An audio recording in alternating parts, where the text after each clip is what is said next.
So on this one, we're going to start with a straight edge, bring it down. I'm going to draw my line.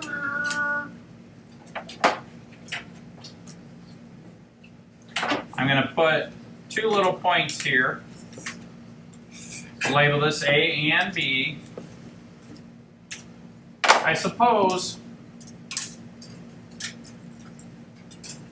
might be a better idea if we're going to do, let's do a perpendicular bisector of a line segment. Okay? So I want to construct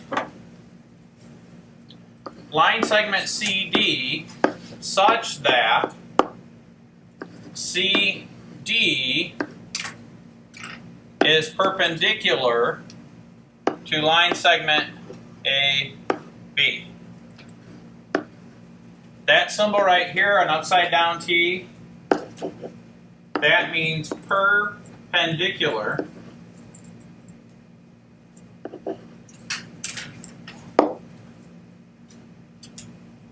and then we say and bisects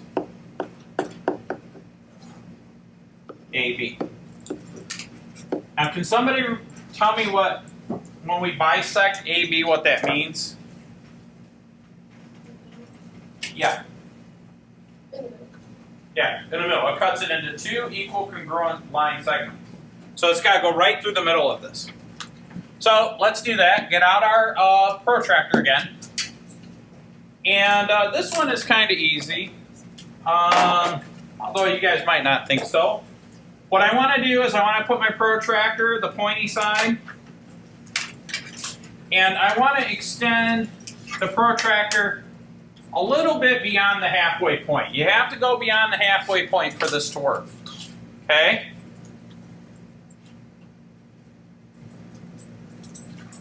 Then you're going to make a sweeping arc like this.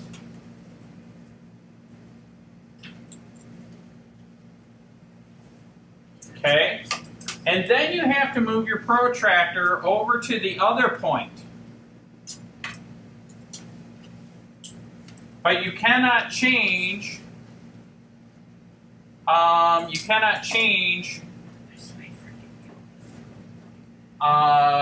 distance of the protractor, which can be challenging on some of the cheaper protractors. By the way, these are the best ones for high school students. Mr. Adams has a real fancy one. But these are the best ones for high school students because you can put the wheel precisely where you want it and it never moves. These are pretty good. I like these. Those don't work so well. Can we see the ones that these are like yeah, this is like when you. Those are hard. Those are hard. So we're gonna do this a lot this year. So and I think you could buy these for like $5, $6. I don't know. Yeah, you could that in this for $5. Yeah. So I would recommend maybe you purchasing one of these. They make other ones. Like hers is a different variation of it, but you want one that will screw in and lock into place. And it'll make it easier for you, okay? But for now, you can just use the regular ones. That's fine too.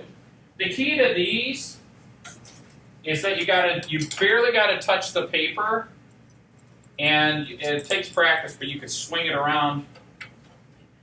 You can swing it around. It's hard. You gotta lock it in. You gotta get the pencil just at the right height. And then you can just, by the tip of it, just swing it around. All right. So now anyways, guess what I'm going to do now? Take a guess. I'm going to make an arc. Another arc. Okay. Now, if I connect those two intersections, and this is going to be probably very difficult for me, because I do not know. Oh, that's where you go. All right, so I think if I can make my intersection, come on.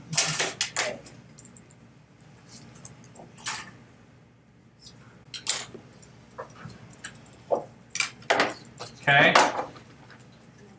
Guess what? Mm-hmm.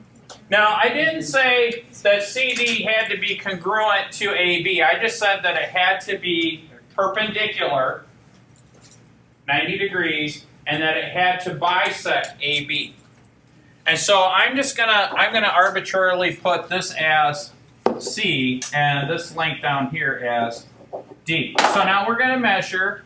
That might be off a little bit because when you do it, I mean, it might be off a little bit when you do it. If your compass moves a little bit, it might be off. So mine is pretty spot on.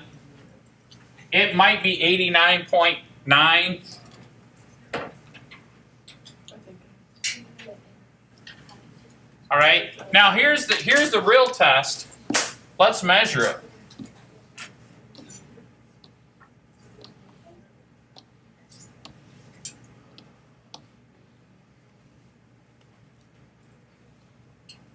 So if I go 0 to, I'm going to extend this a little bit. I'm going to cheat and make my ruler fit the. If I say AB is equal to 8, and I get this just right in the middle of both of those, see how it goes right through at 4? Can you guys see that from the back? Yeah. I stretched my ruler so that the distance from A to B is 8, sort of. Yeah. And, well, I gotta stretch it a little more to make it. There we go. There, that's better. And so where does it cross? Right at 4. Right in the middle.